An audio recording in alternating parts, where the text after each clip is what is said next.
బురదలు వేయటం మానేసి చేతనైతే నిజాయితీ గల రాజకీయాన్ని చేయండి. ప్రజల పక్షాన పోరాడతామంటే always welcome. Right, thank you Ajay గారు.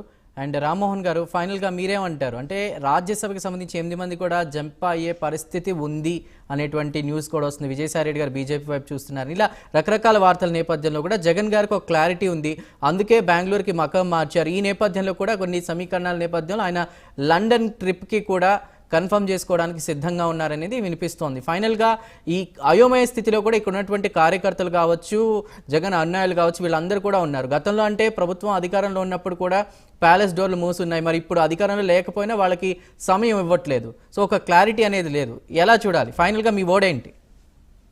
నిన్న మనం చూసాం కదా, సెల్ఫీలు దిగుతున్నారు ప్యాలెస్ లో. నిన్న ఉన్నారు కదా, మొత్తం సెల్ఫీలు దిగుతున్నారు. మొన్నటిదాకా రాని వాళ్ళు గేట్లు తెరుచుకున్నాయి.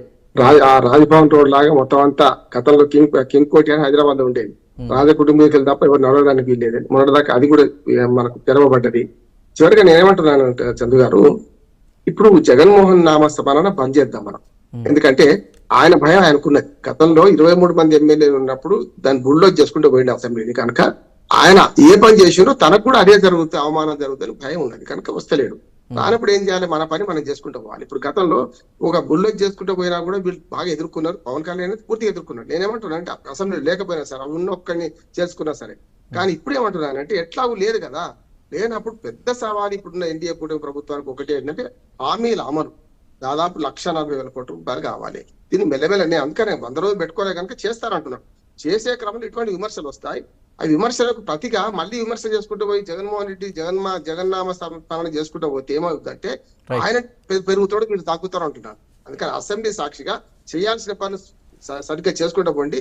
జగన్మోహన్ రెడ్డి మరవండి అంటే ఇగ్నోర్ ఇట్ అంటున్నాను, ఇగ్నోర్ చేయండి. కానీ ఒక్కోసారి ఇగ్నోర్ చేయకుండా కూడా, అంతకుముందు అరుణ గారు చెప్పింది కరెక్టే, చాలాసార్లు ఏమైంది ఇగ్నోర్ చేయకుండా ప్రతిసారి ఆయన ఇప్పుడు ఈ 50 రోజుల్లో రాష్ట్రపతి పాలన 30 రోజులు కంక్లూడ్ చేయండి రామ్మోహన్ గారు, కంక్లూడ్ చేయండి. సమయం లేదు.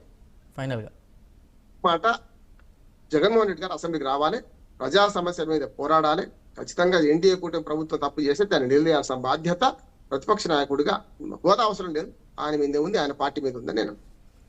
రైట్, థ్యాంక్ యూ రామ్మోహన్ గారు. అదేవిధంగా రాయపాటి అరుణ్ గారు, జనసేన అధికార ప్రతినిధి, మీకు ధన్యవాదాలండి. సజ్జా అజయ్ గారు, టీడీపీ నాయకులు, బండారు రామ్మోహన్ గారు, వన్స్ అగైన్ రాజకీయ విశ్లేషకులు, మీకు నమస్తే అండి డిబేట్లో జాయిన్ అయినందుకు. సింగళూరు వెంకటేష్ గారు, రాజకీయ విశ్లేషకులు, వారు కూడా నమస్తే. డిబేట్లో పాల్గొన్న అందరికీ కూడా ప్రత్యేకించి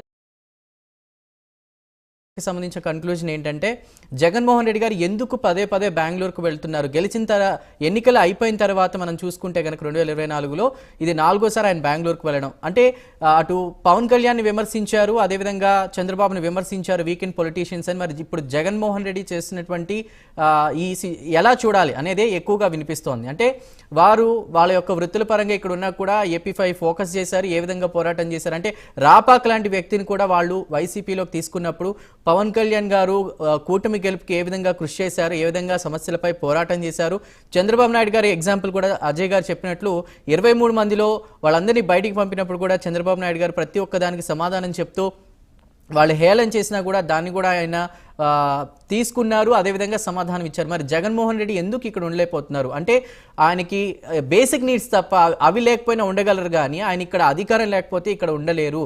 అందుకే ఆయన లండన్ వెళ్ళిపోయేటువంటి ఏర్పాట్లు చేస్తున్నారు. ఈ నేపథ్యంలోనే అక్కడ అటు కాంగ్రెస్ వైపు నుంచి ప్రయత్నం చేస్తున్నారు, బీజేపీకి మద్దతు ఇస్తున్నట్లే ఒక నంబరింగ్ చూపుకుని కూడా ఆయన పబ్బం గడిపే ప్రయత్నం చేస్తున్నారు తప్ప ప్రజలు ఎప్పుడు జనం అనేటువంటి జనంతో ఉండడానికి సిద్ధంగా లేరు. ముఖ్యంగా కేసులన్నిటికీ సంబంధించి కూడా భయపడి ఆయన లండన్కి వెళ్ళి ఏర్పాట్లు చేస్తున్నారనేది ఎక్కువగా వినిపిస్తున్నట్టు మాట. ఇది ఇవాల్టి ప్రైమ్ డిబేట్.